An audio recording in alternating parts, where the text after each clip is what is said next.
Hi friends, இன்றைக்கி நம்ம சேனலில் இட்லி தோசைக்கு மேட்சான தக்காளி சட்னி எப்படி செய்யுதுன்னு பார்க்கலாம். வாங்க வீடியோக்குள்ளே போகலாம். ஒரு கடாயில் தேவையான அளவு எண்ணெய் காஞ்சோடனே கொஞ்சம் உளுத்தம் பருப்பை போட்டு பொன்னிறமாக வறுத்துக்கலாங்க. இதுலேயே 2 வெங்காயம் கட் பண்ணியிருக்கேன், அதை போட்டு கொஞ்சம் வதக்கிக்கோங்க. இது கூடவே 2 தக்காளியும் கட் பண்ணி போட்டுக்கலாங்க.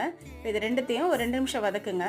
இப்போ இது கூடவே கொஞ்சம் கொத்தமல்லி தழையை போட்டுக்கலாங்க. இது நல்லா வாசனையாகவும் இருக்கும், நல்ல ஃப்ளேவரும் இருக்குங்க. 2 பச்சை மிளகா, ஒரு துண்டு இஞ்சி, இதையும் சேர்த்து நல்லா வதக்கிக்கோங்க. இப்போ பாருங்கள், நல்லா வதங்கிடுச்சு.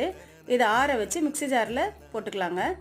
இது கூடவே தேவையான அளவுக்கு சால்ட்டையும் போட்டு கொஞ்சமாக தண்ணி ஊற்றி கொஞ்சம் திக்கான பதத்தில் அரைச்சி ஒரு கிண்ணத்துக்கு மாற்றிக்கோங்க.